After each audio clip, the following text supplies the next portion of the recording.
ditado popular, né, que diz que a verdade tem sempre três lados, né? O meu, o seu e o dela próprio. Mas a gente nunca pode esquecer das palavras de Jesus, né? Ele não disse que tinha verdade, ele disse: eu sou a verdade. Então, em se tratando de verdade absoluta, é ele. Ele é a verdade.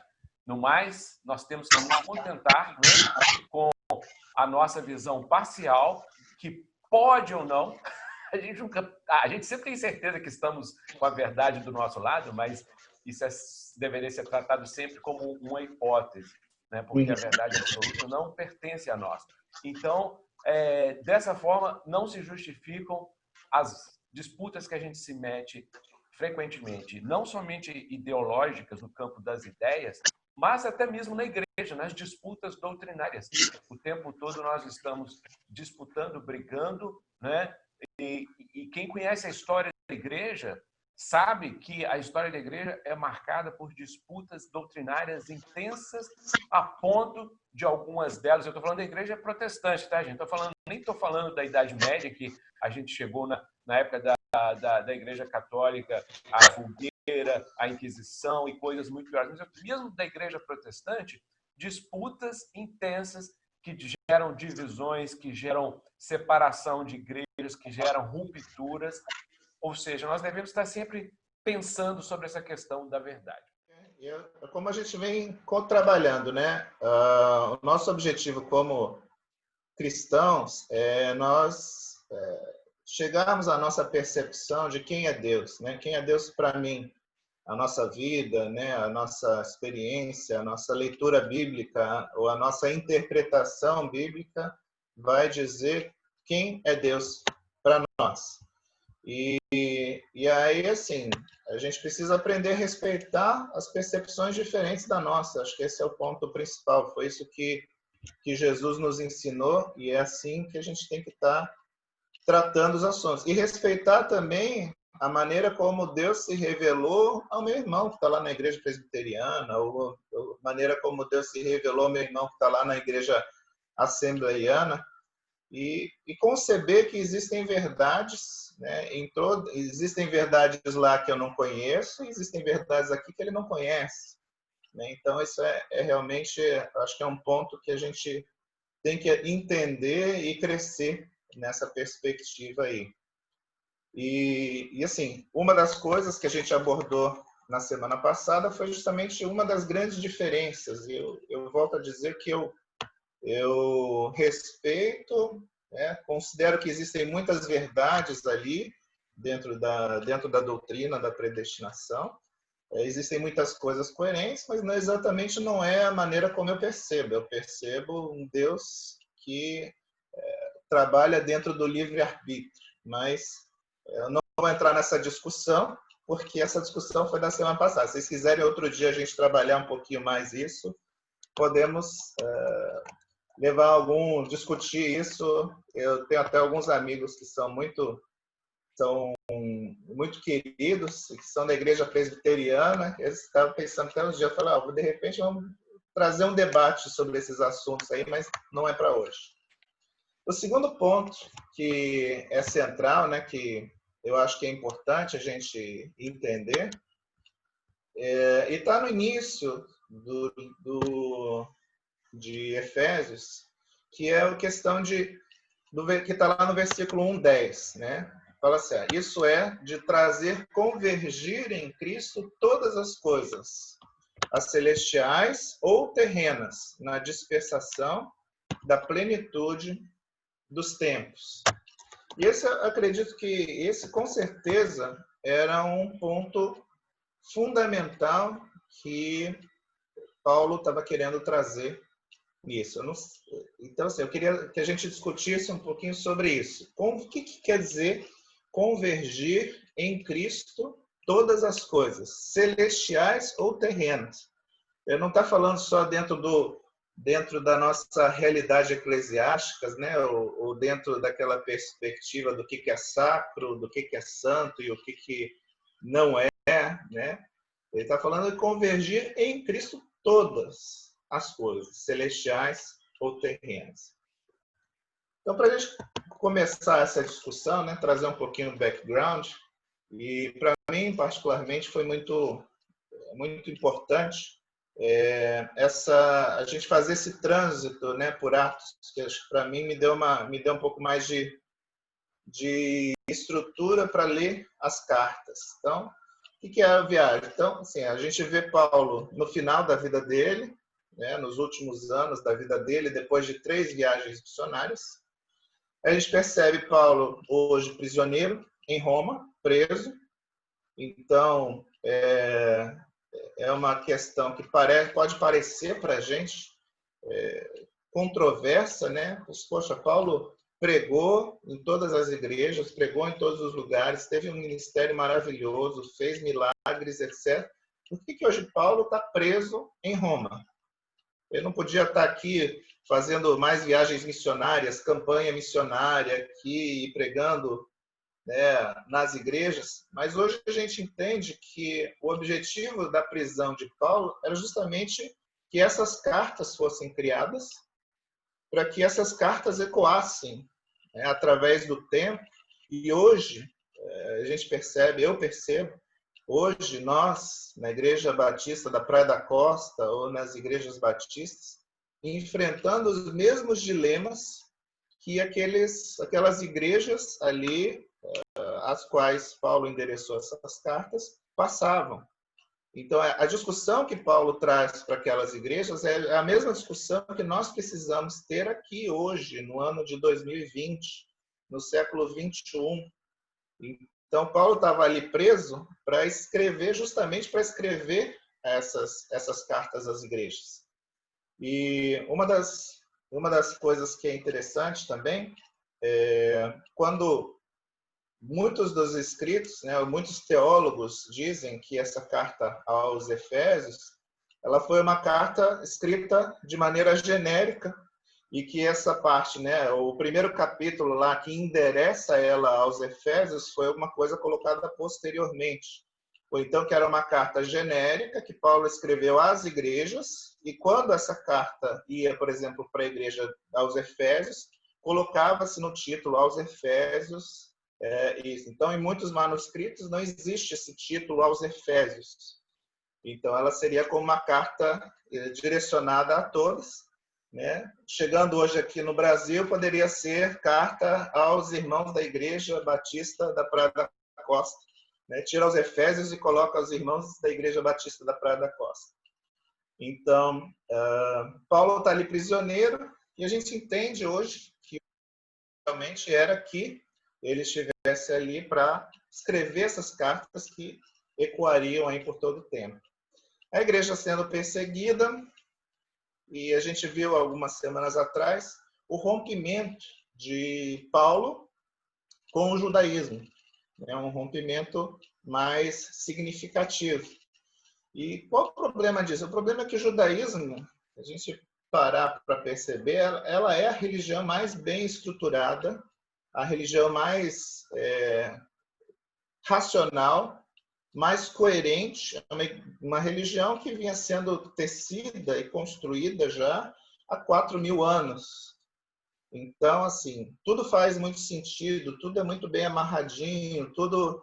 Então, assim, existe ali uma beleza, uma perfeição ali. E como é que você rompe com isso?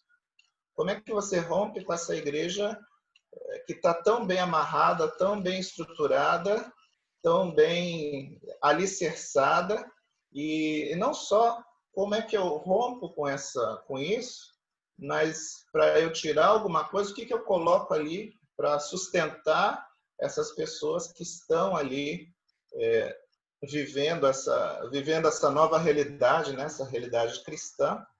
E eu imagino que na época, talvez até mais do que hoje, havia muita confusão na cabeça das pessoas. E a gente percebe isso nas outras cartas, né? As cartas que são direcionadas mais específicas, por exemplo, a carta aos Coríntios, a gente percebe ali algumas discussões até bem mais fortes, bem mais contundentes em relação a essas discussões. Então, estava um momento complicado, um momento confuso. Imagina você Da sua vida inteira você dedicado a uma religião, ao judaísmo, ou os gentios, e você tira alguns pilares deles, traz uma nova religião, e o Paulo, que é justamente quem começou essa história toda, foi embora, está preso, está lá em Roma, e agora? Como é que a gente faz para viver essa nova religião? Então, e aí o que eu queria, assim, qual era o pilar principal da igreja judaica na época, né? E qual foi a proposta de Paulo, né? De Paulo não, né? A proposta de Deus em relação a essa mudança.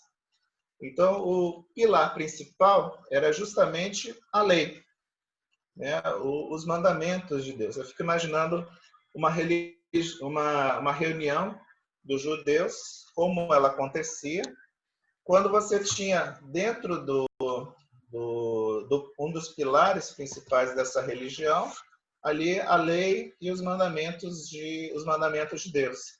Então, para que você se reúne todo? O que eu discuto quando eu entro numa discussão religiosa? Quando eu vou, igual nós vamos hoje na igreja, e chegamos lá na igreja e tá bom, mas o que o pastor vai falar? O que o rabino vai falar? O que vai ser o contexto, né? A discussão. Qual vai ser a discussão que nós vamos ter quando nos reunirmos em congregação ali? E a gente percebe que, na época, o principal pilar do que era debatido, da verdade bíblica, era a lei, eram os mandamentos. Então, não, e acho que eu já falei isso, né? O que era o jugo, né? Não sei se eu já falei para vocês o que era considerado jugo, quando Jesus fala assim, não, a gente não pode se prender a um jugo desigual, né? O que quer dizer esse jugo, né? Ou quando Jesus fala, né, que a gente deve tomar sobre nós o jugo dele, que é leve só. Se vocês tiverem, vinde a mim, todos os que estáis cansados e oprimidos, né? E tomem sobre vós o meu jugo, que o meu jugo é leve, o meu jugo é suave. Então, o que é esse jugo? Na época, você tem os mandamentos, você tem a lei de Deus, e o jugo é justamente como os rabinos interpretavam essas leis. Então, por exemplo, você tem lá no quarto mandamento ali, lembra-te do dia de sábado para santificar. Então, eu falo assim, olha, dia de sábado a gente não pode trabalhar. Então, o que quer dizer santificar o sábado? O dia de santificar o sábado é não trabalhar. Não, mas o que é não trabalhar? Não trabalhar é você não caminhar mais do que 500 metros. Você caminhar mais do que 500 metros, você está trabalhando e aí você não está santificando o sábado. Então, você está quebrando uma... Então, isso era o jugo. O jugo é a maneira como eu interpreto essa passagem e a maneira como eu imponho essa passagem sobre a congregação. E a gente vê justamente o que os rabinos faziam era impor esses mandamentos de uma maneira tão pesada, tão difícil sobre as pessoas, que o evangelho era praticamente impossível de se cumprir. Então, todas as vezes que falar, não farás para ti imagem de escultura e não as adorarás. Então, mas qual é a discussão? Eu não posso, será que eu posso ter uma obra de arte, uma escultura dentro da minha casa? Será que isso é pecado? Será que isso não é? Será que é certo? Poxa, mas Deus falou para não fazer imagem de escultura, e não adorar elas. Quer dizer, qual é o centro desse mandamento? Não, o centro do mandamento é fazer, ele não pode fazer imagem. Então, se eu não posso fazer imagem de escultura, eu não posso ter uma escultura dentro da minha casa. Se eu fizer, eu não estou agradando a Deus. Então, essas discussões eram justamente o centro. E a gente percebe que isso vai tornando a igreja o quê? Vai tornando a religião, a igreja, o relacionamento com Deus alguma coisa muito opressora. E percebemos também que isso é uma coisa que hoje também acontece, né? Não sei se vocês percebem isso, mas isso é uma coisa que também acontece hoje nos nossos dias. A religião, ela é baseada em leis, é baseada em mandamentos. Então, você vê lá, olha, se você não fizer isso, Deus vai fazer isso com você. Se você não entregar o dízimo, né, Deus não vai abençoar você, ou vem um gafanhoto comer toda a sua plantação. Se você trabalhar no sábado, se você não santificar o sábado, se você não for na igreja no domingo, Deus não vai abençoar a sua semana. Pode ser verdade, pode não ser, etc. Mas a verdade é que isso, a partir da graça, a partir da nova perspectiva que está sendo trazida, através de Jesus, o foco deixou de ser esses mandamentos. O foco deixou de ser como eu devo agir, como eu devo atuar, essas coisas que são superficiais, deixaram de ser o centro da pregação e da mensagem e do que vai ser dito, que vai regular a minha fé, o que vai regular os meus atos, o que vai regular as minhas atitudes, vai deixar de ser o mandamento, mas vai ser um outro personagem que agora está sendo introduzido por Paulo, né? Está sendo apresentado por Paulo aos gentios, aos judeus que não conheceram, que não tiveram presentes, que não viram Jesus, até porque o ministério de Jesus foi um ministério muito curto. Às vezes a gente vê tanta coisa escrita sobre Jesus que a gente acha que Jesus teve um ministério muito longo, mas na realidade o ministério de Jesus durou 3 anos. Eu já estou há 6 anos praticamente na igreja da Praia da Costa, né? E assim, 3 anos é uma medida de tempo muito curta. A gente às vezes acha que Jesus teve um ministério muito longo. E então muitas pessoas não tiveram contato com Jesus, não souberam, não tinham a menor ideia de quem era Jesus, o que Jesus fez, o que Jesus representava. Mas a gente percebe agora Paulo apresentando e contrapondo esse Jesus, esse Messias, a 4.000 anos de história. É uma igreja que está alicerçada, baseada numa tradição milenar. E Jesus, que viveu aqui 3 anos só entre nós, apresenta uma nova perspectiva, uma nova leitura, uma nova interpretação, uma nova visão de graça, de vida, de mandamentos, de relação com esses mandamentos. E agora eu preciso ressignificar tudo que eu acreditava, tudo que eu via, tudo que eu entendia, por uma perspectiva nova de Jesus. Então imagina, né, o quanto isso era complicado na cabeça das pessoas. Hoje ainda no nosso meio ainda causa uma certa confusão, mas era isso que a carta aos Efésios estava tentando fazer. E olha que complicado. Vou complicar um pouquinho mais a cabeça de vocês. Ricardo, se você me permite só um comentário, né?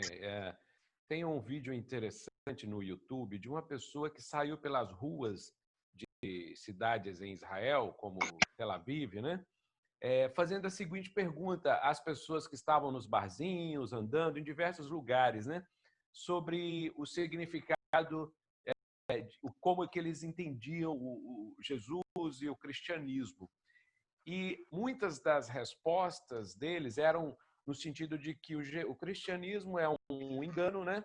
Porque eles têm uma tradição, né? O judaísmo é uma religião muito antiga, uma religião milenar.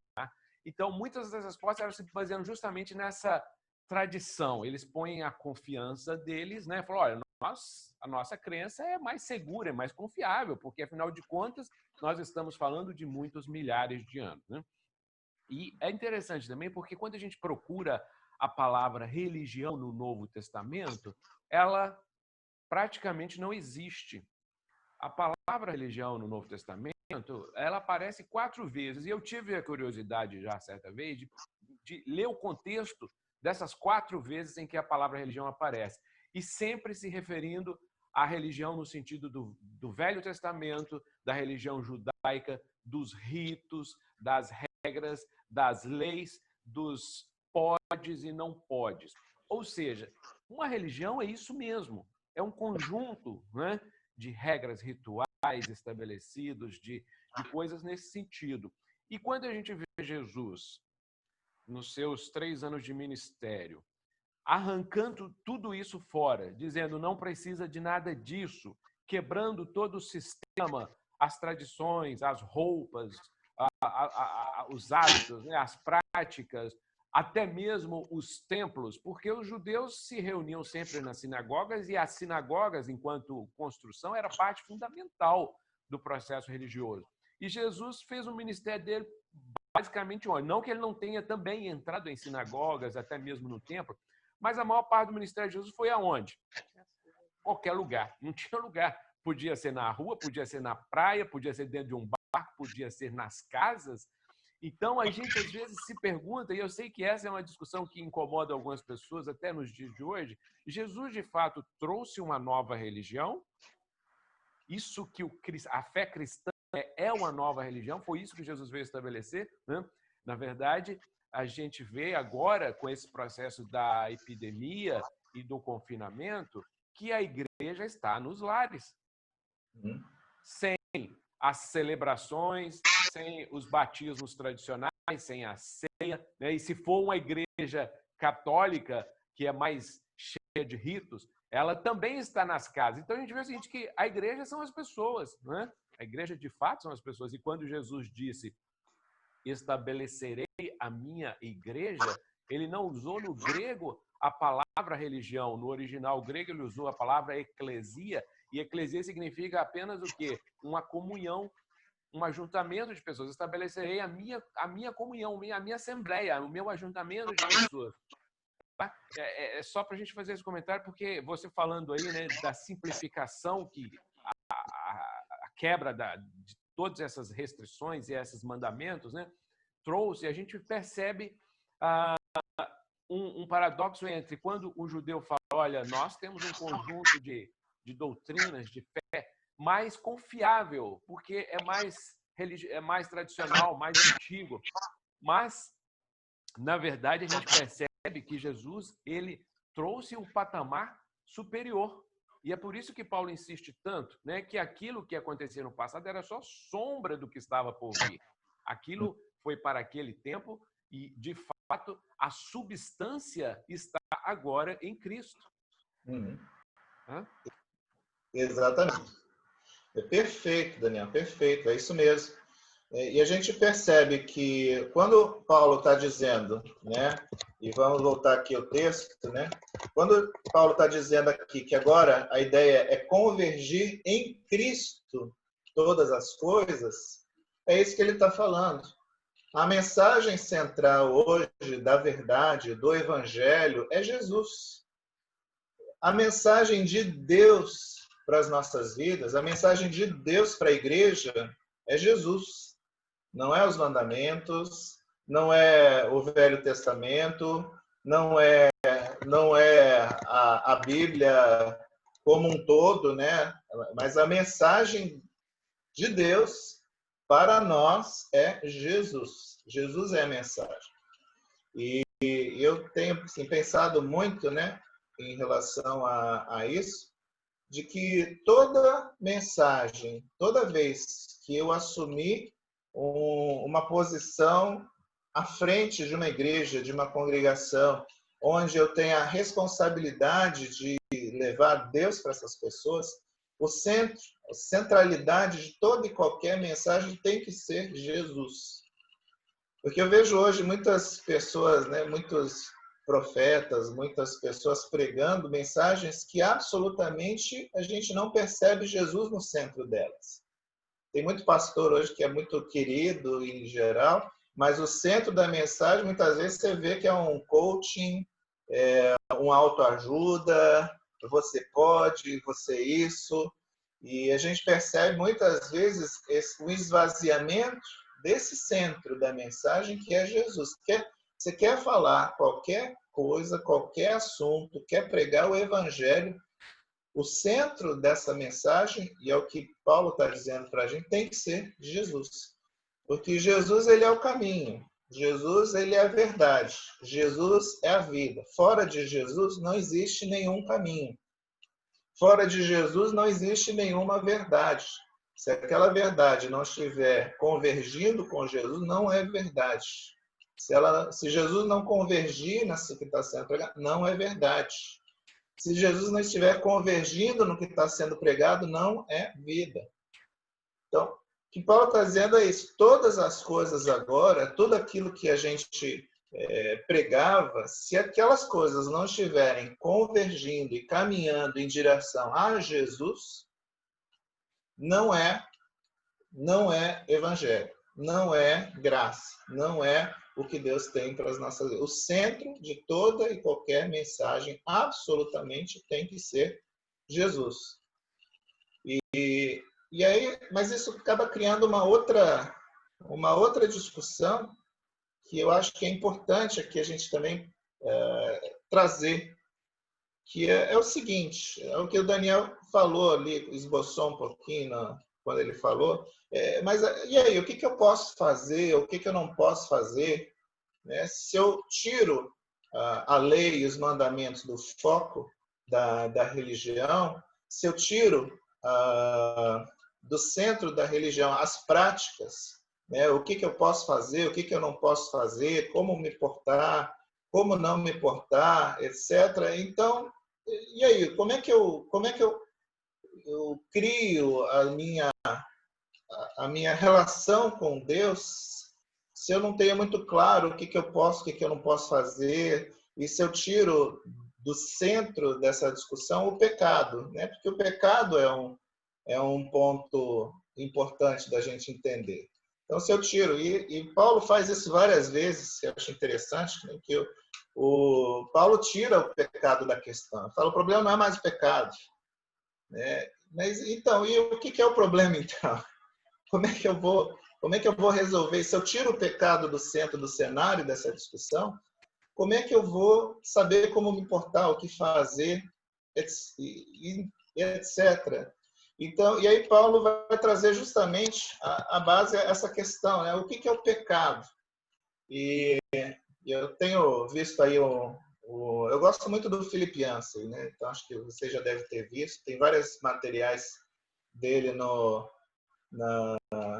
mas antes disso até, né, deixa eu voltar aqui. A gente vê que Jesus, por exemplo, ele usa em alguns momentos. Vocês lembram alguns momentos em que Jesus faz uma releitura dos mandamentos? Só para a gente introduzir o próximo assunto. Alguém dá algum exemplo aí?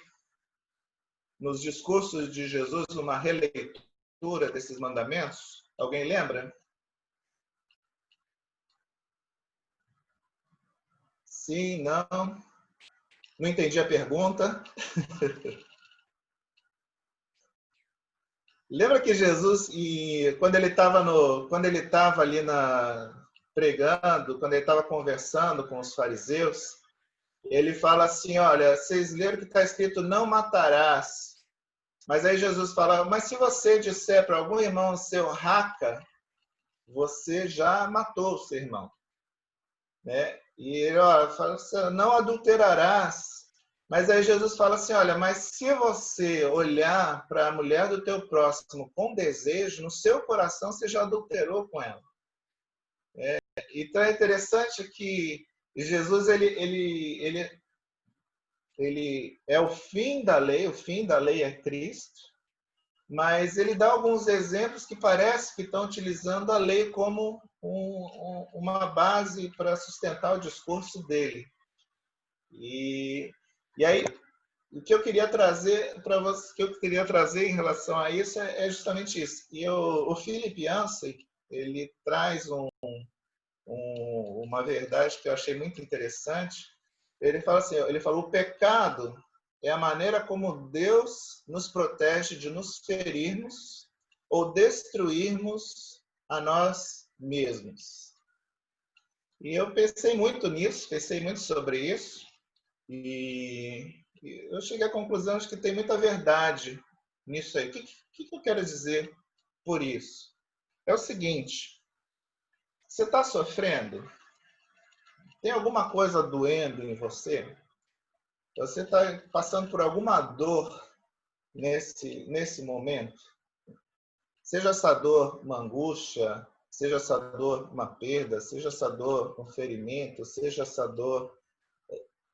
Todas as dores que nós enfrentamos hoje são consequências de pecado. Não sei se você já parou para pensar nisso, né? Todas as dores são consequências de pecado, talvez não suas, talvez de uma outra pessoa, né? Um ladrão que rouba, ele causa dor. Uma pessoa que adultera, ela causa dor na família, na pessoa que adulterou, nas consequências. Toda a dor, ela é consequência de pecado. Às vezes, uma dor que eu enfrento, uma ansiosidade que eu enfrento, é uma consequência de eu não conseguir entregar todos os meus caminhos a Deus e acreditar de que Deus está no controle de todas as coisas e que todas as coisas cooperam para o bem, de que no fim tudo vai dar certo. Então, todas as dores que nós enfrentamos, todas as dores que nós passamos, elas são consequências de pecados, coisas que eu tenho que administrar na minha vida, que eu tenho que administrar no meu pensamento, coisas que eu tenho que ressignificar na minha vida, para que eu possa caminhar mais longe do pecado. E o Philip Yancey, ele fez um livro junto com o Dr. Paul Brandt. Não sei se vocês já ouviram falar. Se já ouviram falar, dá um joinha aí. Se não ouviram falar, dá um... Não, nunca ouviram falar? Obrigado, Silvano. E o Paul Brandt, ele é um médico brilhante, foi, né? Já falecido. Um médico brilhante, uma pessoa assim com competências e capacidades para ser um Nobel, mas ele dedicou a vida toda dele a tratar de pessoas leprosas num país, né, subdesenvolvido. Não sei se foi Índia, não me lembro qual foi o país, mas um país bem pobre, bem desprovido de condições. E o foco de todo o estudo dele era a lepra. E uma das coisas que é muito interessante é que ele chegou à conclusão, porque normalmente quando nós pensamos nos leprosos, a gente pensa naquelas pessoas que estão perdendo o dedo, que estão ficando cegas, que estão perdendo partes do corpo. E o diagnóstico do que Paul Brandt fez é que a lepra, ela nada mais é do que uma dessensibilização do corpo. Então você passa a não sentir mais dor nos dedos. Então, o fato de que você passa a não sentir mais a dor nos dedos, você começa a não ter mais cuidado com ele. E aí você começa a bater, ele fere, e você não trata aquela ferida, e aquilo ali vai causando uma gangrena, aquilo ali vai causando uma perda, e aos poucos a pessoa vai perdendo, não porque a doença consumiu, mas porque a falta da sensibilidade, a falta da dor vai fazendo com que aquele membro seja aos poucos sendo... por exemplo, as pessoas leprosas, elas têm muito problema de cegueira. Então ele falou, olha, não é que como o olho está não sensível à dor, ele para de piscar. Então a pessoa pode ficar um dia inteiro sem piscar. E aí isso resseca as pálpebras, resseca as vistas, e ele vai perdendo a visão, vai perdendo os olhos por falta de lubrificação. Então, a lepra é justamente isso, é justamente essa doença que vai fazendo com que as pessoas vão perdendo as partes do seu corpo, mas por falta de sensibilidade. Ele traz um paralelo muito interessante, fala que o pecado é justamente essa dessensibilização, quando nós não conseguimos mais sentir o que o outro está sentindo, perceber o que o outro está sentindo, porque Deus nos deu a dor para que nós nos protegêssemos. Deus nos deu a dor para que nós percebemos o que está de errado ao nosso redor. Porque Deus criou um mundo perfeito. Deus criou um mundo lá no Adão e Eva, um mundo para a gente viver em harmonia, em alegria, em prazer, em comunhão com Deus. E o pecado foi justamente onde nasce essa dor. E essa dor deveria nos levar a constantemente estarmos buscando a Deus para sanar essa dor, para passar essa dor, para viver esse evangelho de comunhão e paz com Deus. E essa dor, né, é o que nos aproxima, de Deus. O pecado é como uma dor que ensina quando nós estamos errados, ou quando tem alguma coisa errada na nossa vida que nos deveria levar a orar, que nos deveria levar a nos colocar debaixo da poderosa mão de Deus e ressignificar a nossa vida. O que está acontecendo de errado? Deixa eu sentar aqui, deixa eu conversar com Deus, deixa eu ver qual princípio bíblico não estou vivendo, eu preciso realinhar minha vida, porque Paulo, em um dado momento, ele fala que eu estou contente, né? Eu estou contente com todas as coisas. Todas as coisas me fazem... E quando eu estou com Deus, e muitas daquelas outras coisas que eu julgava que eram preciosas, que eram ricas, que eu julgava que aquelas coisas eram fundamentais para a vida, para mim, eu olho hoje para elas e eu vejo que elas são lixo. Aquelas coisas não servem de absolutamente nada. Então, o que Paulo está fazendo? Ele está reposicionando a vida, né? Reposicionando a nossa perspectiva de vida, de maneira que aquelas coisas que a Bíblia diz, que lá no Velho Testamento, lá no mandamento de Jesus, nos 10 mandamentos, quando ele fala que não adulterarás, eu estou reposicionando a minha vida de maneira que o adultério para de fazer sentido. Não faz sentido para mim adulterar. Então, você não precisa mais dizer para mim que não precisa adulterar, porque pelo que eu aprendi de Jesus, pelo que Jesus me ensinou, não faz sentido eu adulterar. Então, nisso, eu não preciso mais da lei para me dizer que eu não devo adulterar, porque a vida que Jesus me ensinou, os princípios bíblicos que o Espírito Santo renovou a minha vida, renovou as minhas perspectivas, meus conceitos, eu não preciso mais alguém me dizer que eu não devo matar, que dentro dessa nova vida que eu aprendi com Jesus, dentro dessa nova vida, dessa nova perspectiva que o Espírito Santo me deu para a minha vida, existem coisas muito mais elevadas do que o adultério, e o adultério não faz mais sentido. Existem muitas coisas muito mais elevadas do que o assassinato, né? Aquela pessoa, nossa, ela fez isso, ela merece morrer. Não, mas Jesus me ensinou coisas muito mais elevadas que o perdão, a graça, a bondade, a misericórdia. Elas trazem coisas muito mais elevadas do que eu chegar ali e simplesmente matar aquela pessoa, né? Então, o que Paulo está ensinando para a gente é isso. No momento em que eu centralizo todas as coisas religiosas, as coisas da vida, as perspectivas de vida, eu centralizo tudo isso em Cristo, aquelas coisas que o mandamento mandava fazer, ou eu pautava a minha vida em não fazer, em não matar alguém. Eu fico imaginando, né, quando você pauta a sua vida num mandamento, é aquela coisa assim, você quer muito o mal de uma pessoa, né? E aí você passa o dia inteiro dizendo assim, eu não posso matar ela, eu não posso matar ela, eu não posso matar ela, eu não posso matar ela. Que vida opressão, que vida de opressão ela vive. Quando eu passo o dia inteiro pensando, né, eu não posso fazer isso, eu não posso fazer isso, eu não posso fazer isso. Que vida de opressão.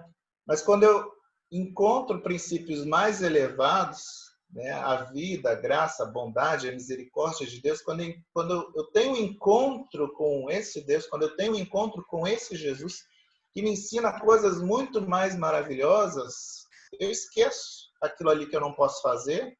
Por quê? Porque tem tantas outras coisas mais que eu devo fazer, que passam a pautar a nossa vida. Então, é isso que ele está dizendo.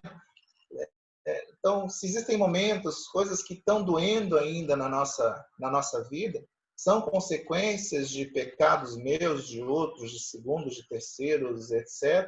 Eu posso me colocar no meu quarto, né, parar, meditar, falar, olha, qual o princípio bíblico aqui, não estou falando qual mandamento, eu estou falando qual princípio bíblico aqui deveria reger a minha vida para que essa dor deixasse de fazer parte dela. Ou para que eu pudesse viver em contentamento em relação a essa situação. Eu possa viver contente e entender que dentro mesmo dessa situação de dor que eu estou enfrentando, né, isso aqui está realmente trazendo outras coisas, outros crescimentos, e isso aqui efetivamente vai trazer um crescimento, e Deus tem coisas maiores para a nossa vida em relação a isso aqui que eu estou sofrendo. Então, pode falar. Eu estava... Essa frase do Philip Yancey, né? Pecado é a forma de Deus nos protegermos, né? Quase que de nós mesmos. Ela é uma frase romântica, mas é bem real, né? Porque a Bíblia diz que o salário do pecado é a morte. E eu estava conversando aqui no início, antes da nossa classe, sobre como que a sociedade brasileira está ficando tóxica. As pessoas estão intoxicadas. E uma coisa que eu não sei se os irmãos concordam, mas dizem que isso já é até cientificamente comprovado hoje, é um fenômeno chamado contágio social. Você convive, dependendo de com quem você convive, você vai influenciando. Não tem essa de que somos adultos e não somos crianças e somos seres independentes e autônomos e não influenciados e somente influenciadores. Não, nós somos tão influenciados quanto qualquer criança. A verdade é essa. E isso vai contagiando dependendo de quem você recebe. Se você convive com uma pessoa que está sempre te trazendo notícias ruins, você acaba ficando também daquela forma. Por outro lado, se você convive com pessoas que estão sempre de bem com a vida e sempre contentes, sempre alegres, isso também te influencia. Por que eu estou falando isso? Porque se a gente não tem mais a lei, né? A Bíblia, Jesus falou, gente, parem de se preocupar com os detalhes da lei, mas não porque a lei deixou de ser importante, porque ela é para nos proteger de fato. Né? O não matarás, o não roubarás, o não furtarás, tudo continua valendo. Mas a diferença é a forma em que a gente vai fazer isso acontecer agora. É na nossa convivência com Cristo. Então, o nosso, usando uma palavra que talvez meio imprópria, né? O contágio nosso, da convivência nossa com Cristo. Gente, como que podemos imaginar se de fato nós estivermos em profunda comunhão, em profundo contágio com Cristo, né? Como que a gente vai praticar atos contra o nosso irmão, sendo Jesus tão santo, tão puro? Ou seja, por isso que tudo passa por ele. Porque quanto mais nós convivemos, quanto mais nós nos deixamos contagiar pelo caráter dele, pela natureza dele, mais nós cumpriremos a lei. E a lei, até porque o judeu gosta muito de falar da lei. O que é pecado para o judeu? O judeu vai responder na ponta da língua. Pecado é descumprir a lei. Tá bom, mas e antes de existir a lei, não existia pecado? Como é que Adão e Eva pecaram? Não tinha lei escrita. Como é que todos pecaram antes da lei? Ou seja, pecado não é descumprir uma regra escrita, e a gente precisa entender isso, né? Pecado é ir contra algo, e esse algo não é apenas um papel, uma lei, uma Torá. Esse algo é ir contra o caráter de Deus, a natureza de Deus, que desde sempre é amor. A Bíblia fala, não somente, a gente gosta muito de falar, na era da graça, no Novo Testamento, domínio é do amor. E no Velho Testamento é o domínio da lei, do Deus severo, do Deus... A gente não compreende muitas coisas, mas a verdade é que até no meio de todas aquelas tragédias do Velho Testamento, a gente vê Deus trabalhando para ir libertando, como disse Filipenses, protegendo a humanidade dela mesma, mesmo tendo que muitas vezes conduzir a história de forma que a gente não compreende, com conquista de povos, com destruição de pessoas, com matança de pessoas, nós não entendemos, mas a gente, pela fé, sabe que Deus é soberano e que, por incrível que pareça, por trás de toda aquela, digamos, lambança, né, do Velho Testamento, de todas aquelas atrocidades, todas aquelas confusões, estava ali um plano avançando na direção do que Deus é e sempre quis também para a humanidade, o amor. É verdade. E você falando, eu lembrei de uma coisa. O pecado, ele é o sintoma último né? Por isso que o pecado, Paulo está falando, o pecado não é o problema. Porque o pecado, na hora que você matou, é porque você já está vivendo o sintoma último de alguma coisa que está muito errada lá bem antes. Né? É como a dor de cabeça, né? O pecado é aquela dor de cabeça. Mas o problema não é a dor de cabeça, o problema é o tumor no cérebro que tá muito antes. E que se você não trabalhar o tumor, você vai viver essa dor o tempo todo. O que Jesus está fazendo, olha, a gente tem que eliminar a doença, nós não temos que eliminar os sintomas. Né? O pecado é o sintoma. Mas o que Jesus está falando, Jesus está curando a vida, Jesus está curando o corpo para que os sintomas saiam, para que os sintomas desapareçam. A partir do momento que você cura a doença, você não tem mais os sintomas. Né? E aí o Espírito Santo ele está justamente trabalhando nisso, em curar a doença da humanidade, que é a falta de Jesus, é a falta da graça, a falta de Deus. E a partir do momento que, né, lógico, vamos falar aqui em utopia, todos sejamos curados por Deus, pela graça de Deus, pela bondade, pela misericórdia de Deus, o pecado some, não existiria mais pecado. Não existiria mais pecado. E é o que Paulo está tentando ensinar. O centro de todas as coisas é Jesus. Quando a gente aprender a colocar Jesus no centro de todas as coisas, são algumas coisas que eu queria falar, mas nosso tempo já está terminando. E eu vou trazer aqui um último pensamento de John Stott, e eu achei muito interessante também. Ele fala o seguinte, que a mente cristã é aquela que pensa todas as coisas através de uma perspectiva cristã. Não é aquela mente que sabe todos os versículos, mas é aquela mente que conhece a perspectiva cristã por trás de todos os versículos.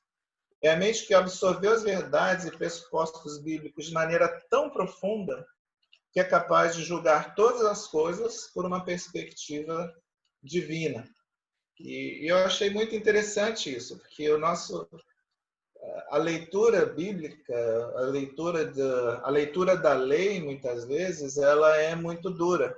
Se a gente não conseguir, como Jesus fez, reinterpretar a lei, reinterpretar através de uma perspectiva divina, de uma perspectiva de por que Deus criou aquilo, e de que a lei ela não foi criada para punir os homens, ela não foi criada para criar uma vida mais chata, criar uma vida cheia de regras.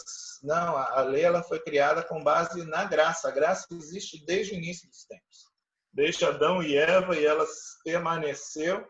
E a gente tem que reinterpretar e rever, reler tudo que Deus nos ensinou, todas as escrituras, o Velho Testamento, o Novo Testamento, não por uma perspectiva de julgar, não por uma perspectiva de oprimir, não por uma perspectiva de forçar as pessoas, mas vamos ler todas as coisas por uma perspectiva da graça.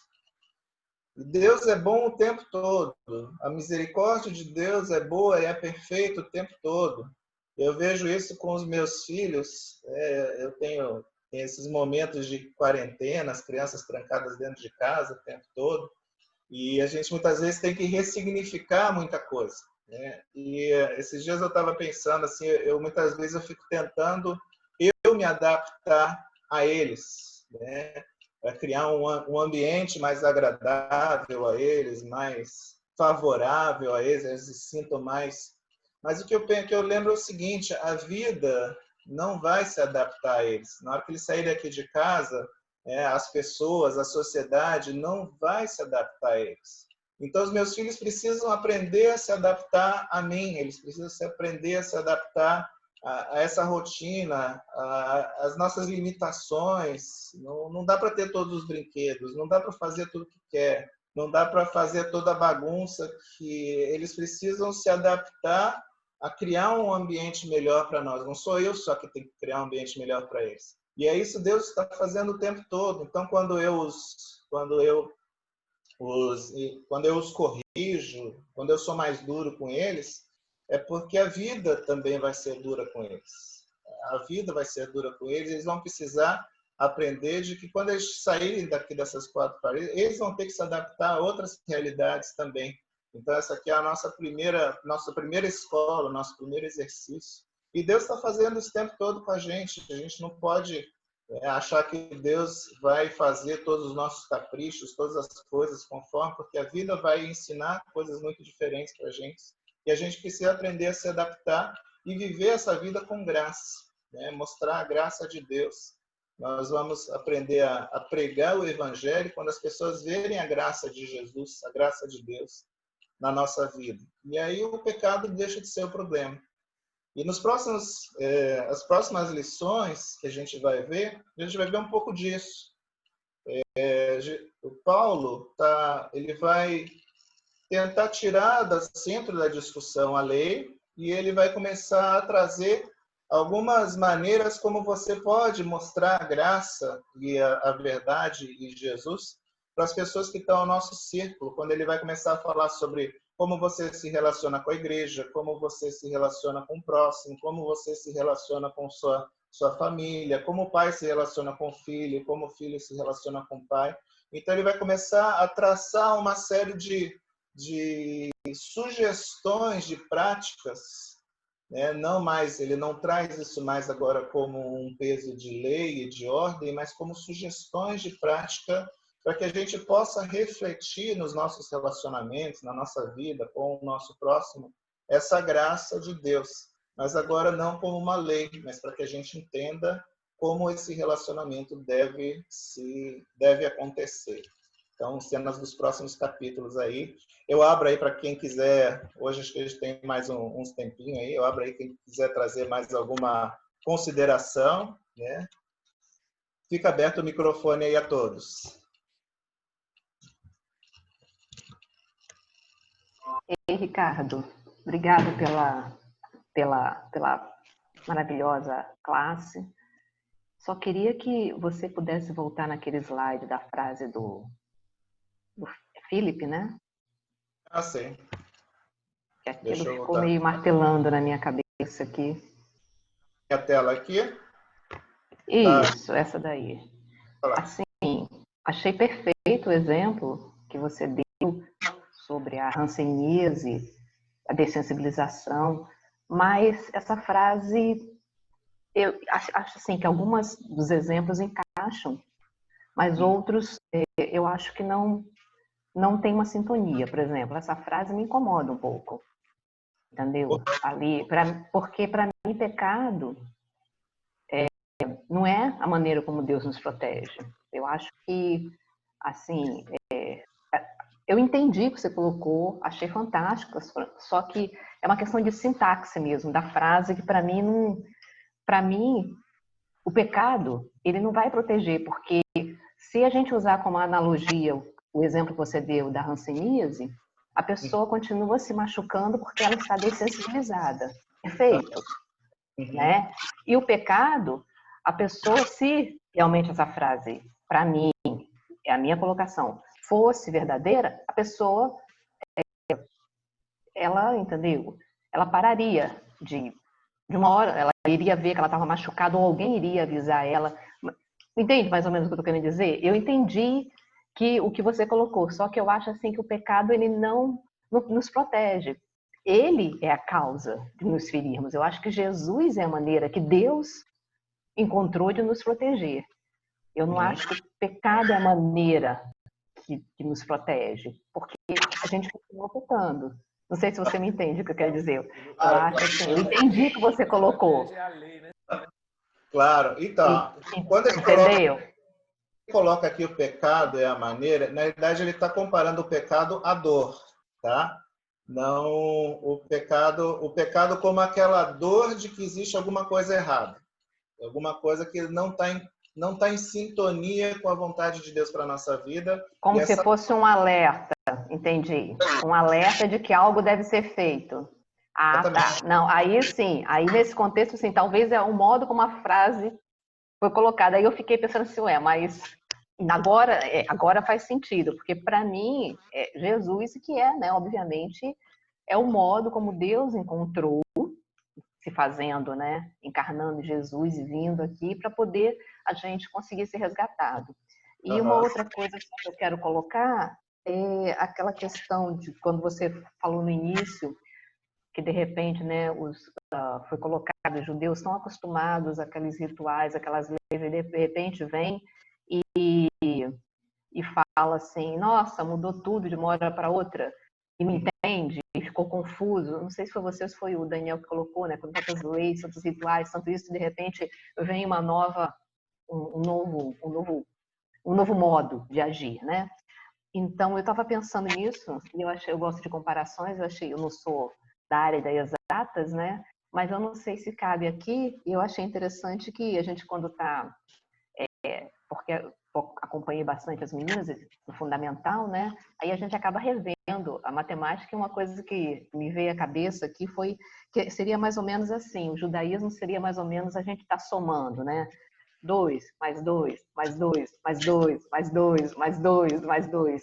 E o cristianismo seria, você, 2 vezes 6, 12.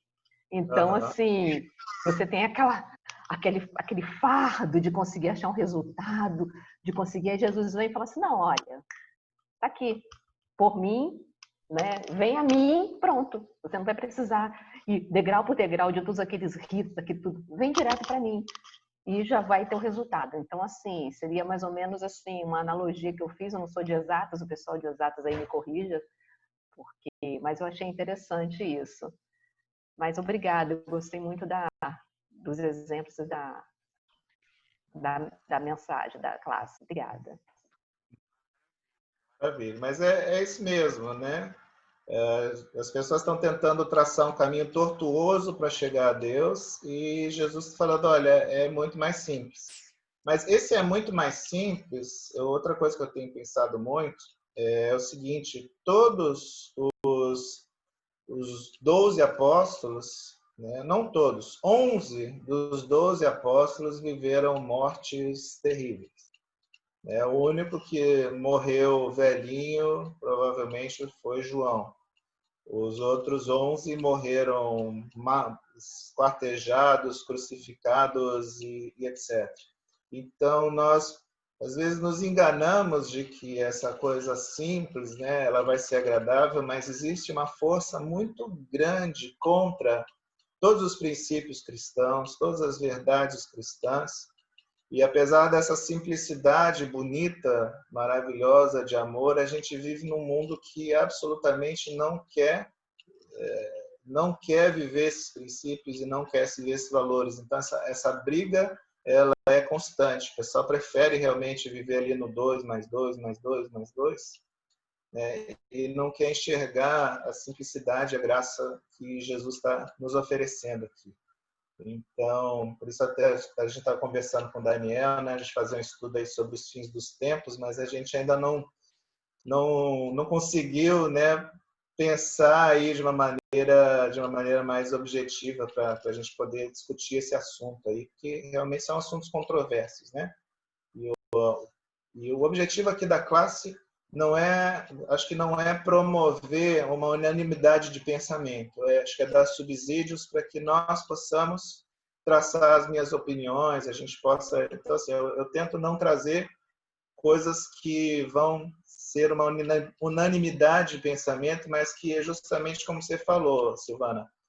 Eu acho que não é bem assim, né? Eu queria discutir isso melhor e a gente repensar isso, né? E eu acho muito positivo isso. Nosso objetivo como classe é abrir esse debate, é saber que existem outras perspectivas, existem outras maneiras de perceber e conseguir olhar por essas maneiras e aí solidificar aquilo que eu acredito, que eu penso, né? Então, assim, opiniões diversas são sempre bem-vindas, sempre boas para serem discutidas, debatidas e, ultimamente, serem respeitadas, né? E a gente conseguir conviver com isso aí. Meus queridos, um abraço aí, passa a palavra para o Daniel, né? Depois quiserem aí sugerir, falar qualquer coisa aí, podem colocar aí para a gente poder tá debatendo. Mas vamos continuar aí semana que vem, continuar aí com Efésios. Daniel, com você.